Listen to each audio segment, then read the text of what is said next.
Bem, pessoal?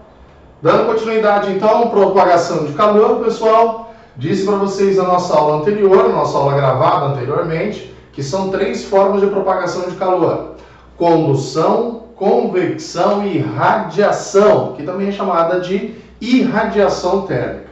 Vamos falar agora sobre convecção, pessoal. A convecção, lógico, um pouquinho diferente do que nós vimos na condução. Por quê? O primeiro passo, pessoal, o calor flui aqui com transporte de matéria. Essa é a principal distinção entre condução e convecção. Lembra que condução ocorre transporte de calor sem transporte de matéria. Já a convecção vai acontecer que o calor vai fluir e a matéria vai acompanhar isso, vai ter um fluxo de calor, tá? Então a gente começa fazendo o melhor exemplo possível, convecção térmica.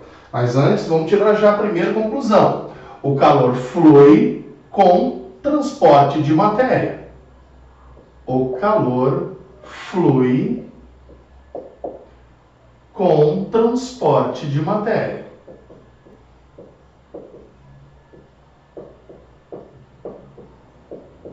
Com transporte de matéria.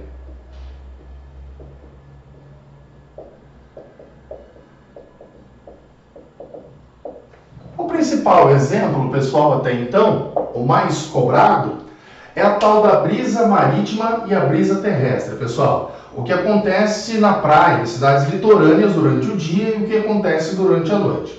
Coloquei aqui, primeiro desenho, brisa marítima, o que acontece durante o dia, pessoal. Você viu a arte moderna aí? Coisa fantástica, né? Durante o dia, vamos reparar bem o que acontece na vida real. Durante o dia, quando você vai à praia 9, 10 horas da manhã, em um dia de sol, você repara que a areia da praia está numa temperatura maior que a água do mar, pessoal. Durante o dia, a temperatura da areia é uma temperatura maior que a temperatura da água da praia ali.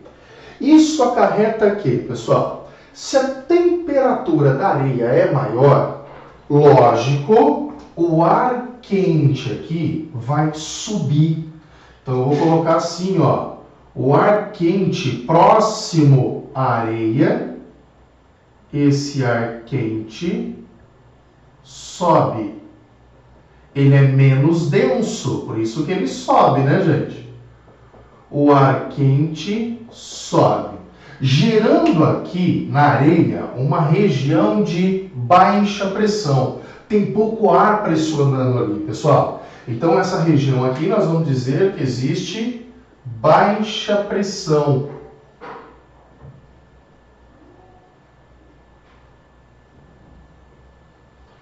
Porém, a água do mar, pessoal, está a uma temperatura menor.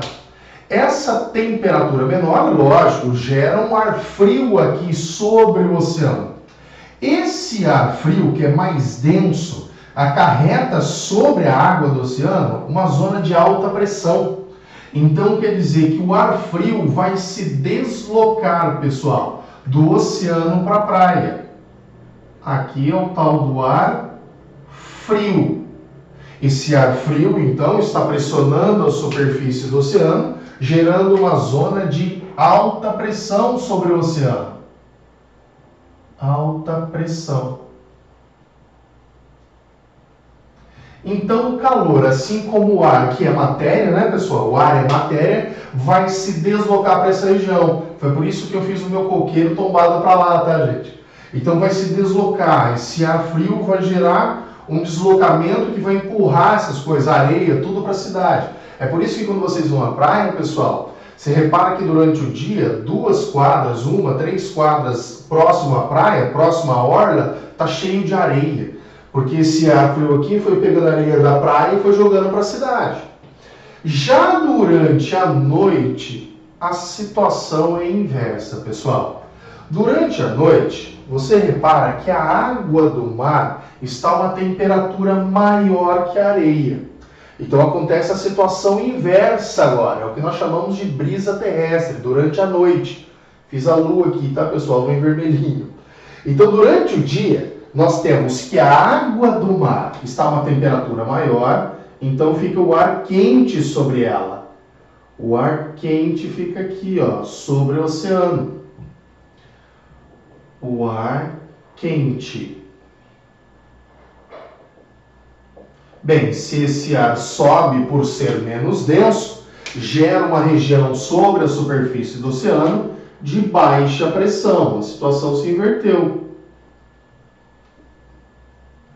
Baixa pressão. E alguém tem que ocupar essa região deixada por esse ar aí, pessoal.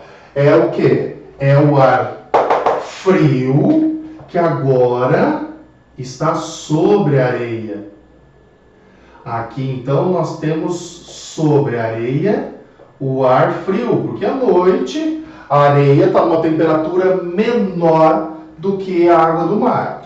Bem, se aqui está mais pressionado, o ar denso é mais frio, ele pressiona mais, gera agora na praia uma zona de alta pressão.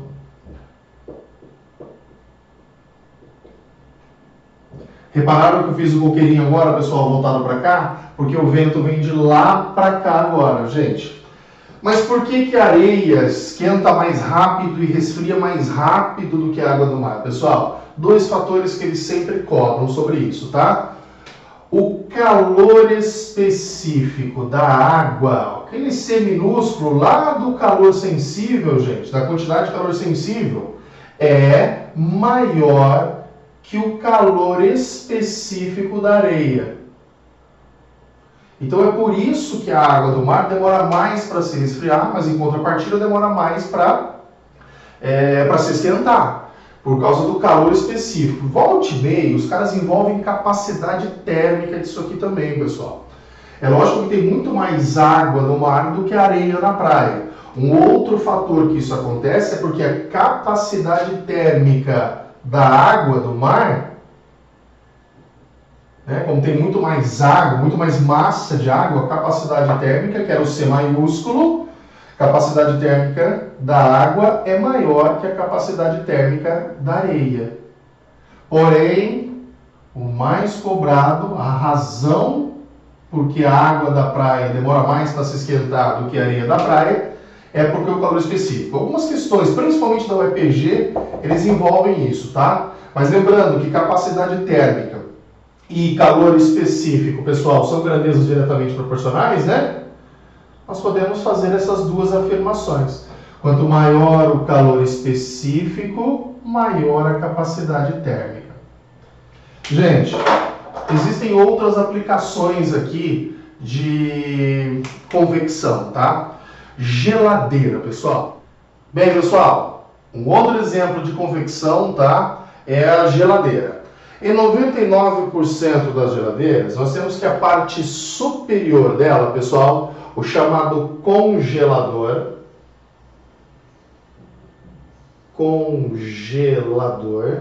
parte superior, e a parte inferior é o que nós chamamos de refrigerador.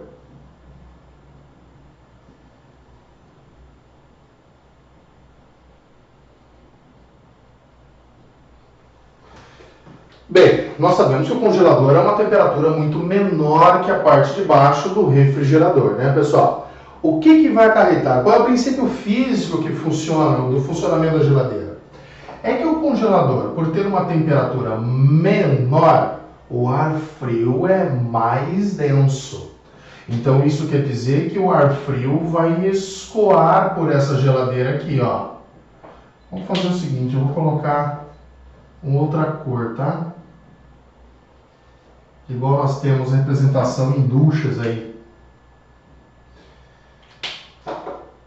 O ar frio é feito em azul, tava certo, né?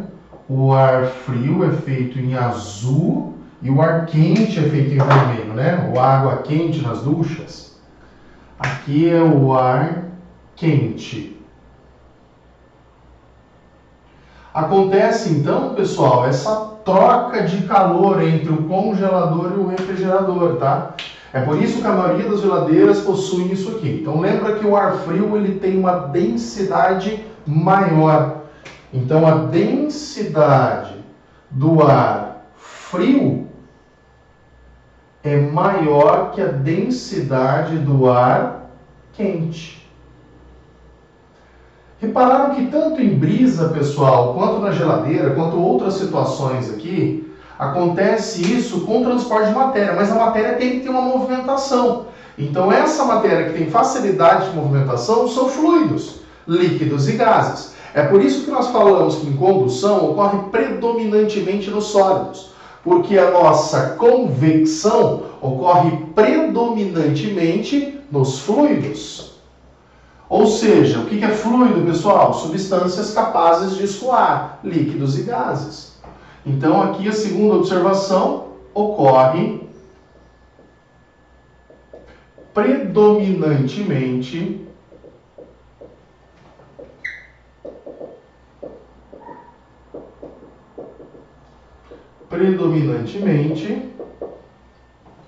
nos fluidos. Qual a definição de fluidos, pessoal? Líquidos e gases. Predominantemente nos fluidos. Um outro exemplo, né, que, pessoal, quando a gente foca situações que podem aparecer no Enem, aves de grande porte, pessoal. Vocês já repararam que uma águia, um gavião, um falcão, um urubu não bate as asas tantas vezes quanto aves de pequeno porte, um pardal, uma pomba. Por quê? Essas aves conseguem encontrar na natureza essas correntes de convecção, pessoal. Na natureza acontecem essas correntes de convecção. Não sei se vocês já devem ter presenciado situações em que você vê a poeira rotacionando, tá? Subindo, fazendo um movimento dessa forma aqui, ó. Então tem o solo aqui e o ar fica fazendo esse movimento aqui, pessoal, movimento espiral, cada vez maior. Essas são as correntes de convecção que existem na natureza. Essas aves de grande porte, pessoal, ficam no ar sobrevoando sem bater as asas porque elas identificam a natureza onde tem isso. Então elas batem asas até o momento que entrar nessa corrente. Na hora que ela entrar nessa corrente, ela só fica com as asas abertas e o próprio ar faz o quê? Desloca essas aves para cima. Aí ela sai e fica girando, fica voando ao redor dessas correntes de convecção e vai descendo. Quando ela vê que ela está numa altura baixa, ela entra novamente com as asas abertas, isso leva isso aqui para cima. Um bom piloto de asa delta, pessoal, consegue identificar isso nas regiões que ele salta.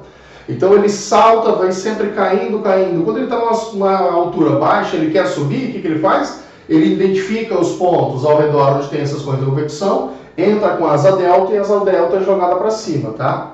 Então essas são as conclusões que nós tiramos de convecção, pessoal. E agora a última, radiação, ou também chamada de radiação térmica.